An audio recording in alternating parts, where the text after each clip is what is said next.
কুরবানি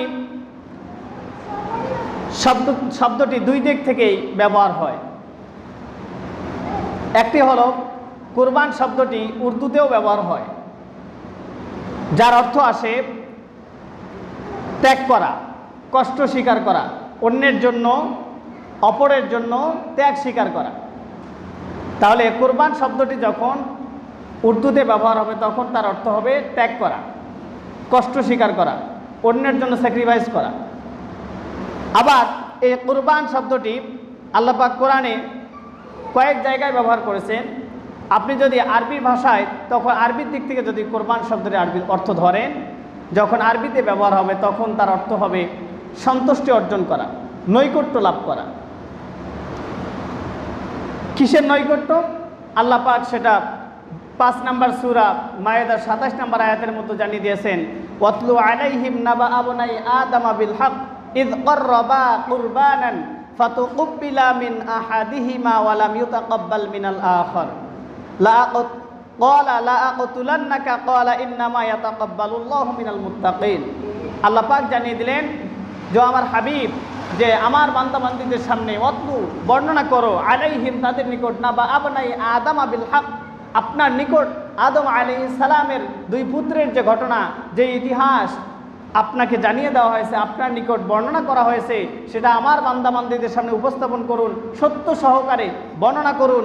ইয ক্বাররাবা কুরবানান ফাতুকুব্বিলা মিন আহাদিহিমা ওয়া লাম ইউতাকাব্বাল মিনাল আখার, যখন আদম আলাইহিস সালামের 2 পুত্র হাবিল এবং কাবিল যখন কুরবানি করলো, তখন তাদের 2 জনের মধ্য থেকে ইউতাকাব্বাল মিনাল আখার, একজনের কুরবানি কবুল হয়েছে আর একজনের কুরবানি কবুল হয় নাই। কেন হয় নাই? আল্লাহ পাক জানিয়ে দিলেন, ক্বালা লা আকতুলান্নাকা ক্বালা ইন্নামা ইয়াতাকাব্বালুল্লাহু মিনাল মুত্তাকিন। আল্লাহ পাক শুধুমাত্র কেবলমাত্র তাদের এই কুরবানি কবুল করেন, তাদের ত্যাগ, তাদের স্যাক্রিফাইসকে কবুল করেন যারা মুত্তাকি, যারা আল্লাহ ভীতি দ্বারা অর্জন করে, যারা তাকওয়া পরহেজগারিতা অর্জন করে, তাদেরই শুধু আল্লাহ পাক কুরবানি কবুল করেন। সুবহানাল্লাহ।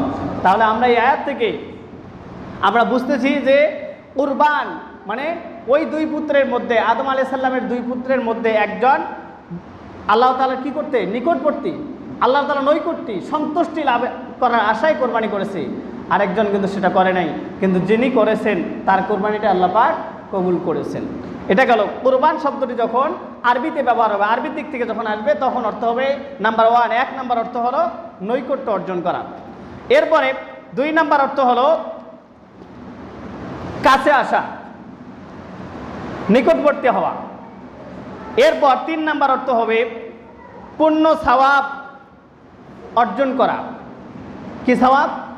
পূর্ণ সওয়াব অর্থে এই একটি টিস্যু বক্স আনার ব্যবস্থা, দোকান খোলা আছে, একজনকে পাঠাতে, রাসেলকে পাঠাতে।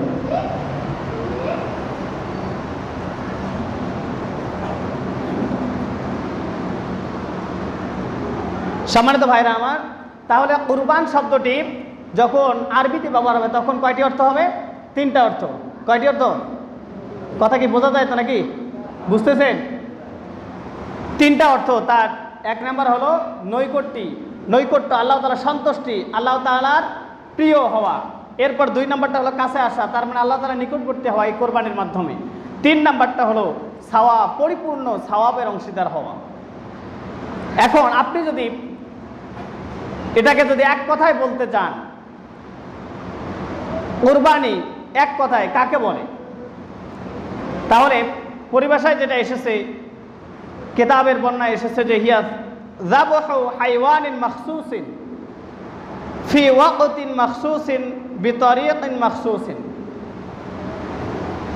যে নির্দিষ্ট সময়ে, নির্দিষ্ট পন্থায়, নির্দিষ্ট বস্তুকে জবাই করাকেই কুরবানি বলে।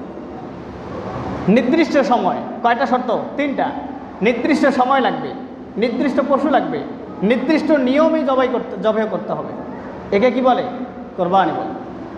এজন্য আমরা যে কোরবানি করব, পশুর উপরে যে ছুরি চালাবো, জবাই করব, এটা করার আগে আমরা পশু যে এখন থেকে কেনা শুরু করতেছি, আমরা পশু কেনার তখন থেকে যখন নিয়োগ করেছি তখন থেকেই আমাদের অন্তরের মধ্যে পূর্ণ ইখলাস যদি না থাকে, তাহলে কিন্তু আমাদের কোরবানি হবে না।